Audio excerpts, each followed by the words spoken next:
Hey, welcome everyone. Sometimes you don't want to show out a bunch of money for a brand new flagship or even a mid ranger. So, the budget phone is the way to go.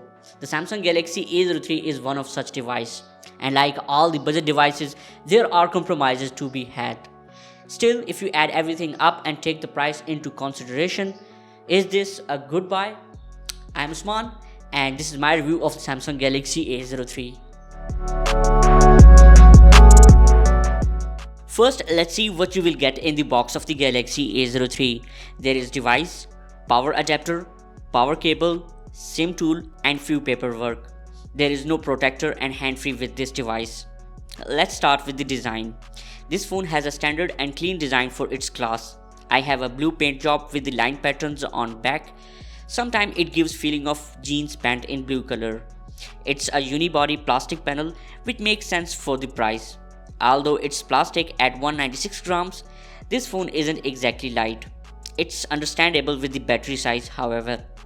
And the camera island lies almost completely flat, unlike many other Galaxies. Which means this phone won't be very wobbly on the flat surfaces. On back there is branding of Samsung and the dual camera with LED flash. On bottom we have headphone jack, mic, USB type B port and speaker. Top has only mic and the right side has volume rockers and power key. And the left side has SIM tray which accepts 2 nano SIMs and a micro SD card.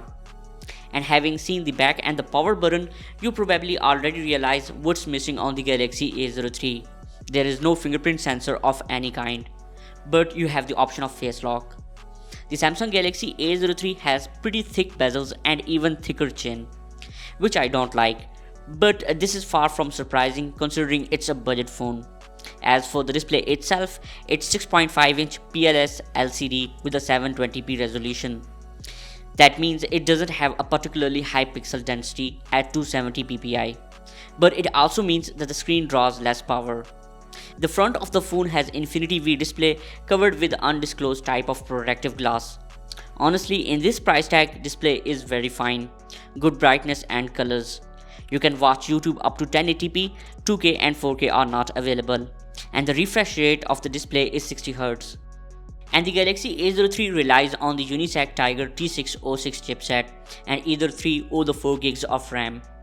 This is a chipset that's been around since 2021, and on testing, I saw no major issues with performance. But this phone is slower than its competition which sports more powerful chipsets for the same money, like you can see Helio G35 and G70 in this price range. And I tested few games on it which ran fine, like you can play PUBG from smooth graphics on high frame rate to HD graphics at high frame rate. HDR is not available, and you can play Call of Duty Mobile on low graphics at medium frame rate. I tested the Asphalt 9 which also ran fine, but this phone is not for a gamer. You can only do casual gaming on it.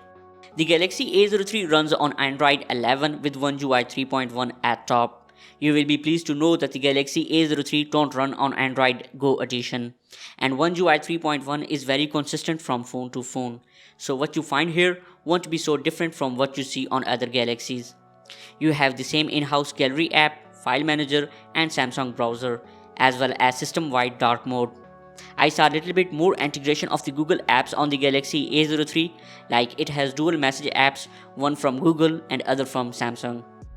The Galaxy A03 has dual camera on back with 48 megapixel main camera and the 2 megapixel depth sensor.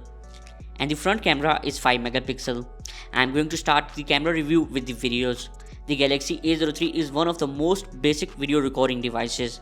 It tops out at 1080p at 30 fps and has no image stabilization. The video quality is very basic, video clarity is just okay. Honestly, I am not impressed with the video quality. I cannot recommend this phone if you want to record videos, and the dynamic range is fairly limited. And now let's look at the daylight image quality. Daylight photos from the Galaxy A03 are sharp enough and detailed. You can see samples. The Galaxy A03 provides overexposure in most of the samples. The color saturation is just okay. I can say Samsung didn't put their image processing capability in the Galaxy A03.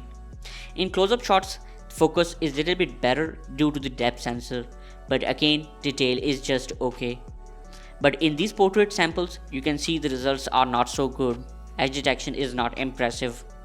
At the end, in my opinion, I cannot recommend this phone in terms of camera in budget lineup. You can get this phone if your focus is not camera and you need phone for just casual use.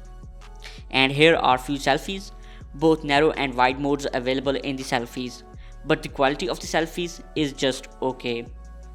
And here I took few selfies in the portrait mode. You can see the quality of edge detection. And the Galaxy A03 is powered by 5000 mAh battery, which is good enough for 1 to 2 days casual use. But Galaxy A03 comes with 7.8 watt charging, which will take good time to charge phone 100%.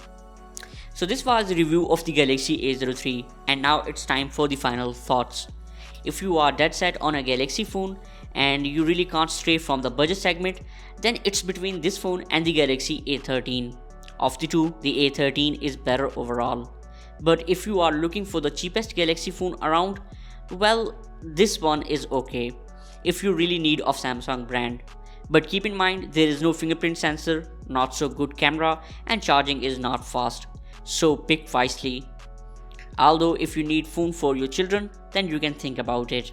So that's it. If you found this video helpful, then please like it and subscribe to my channel.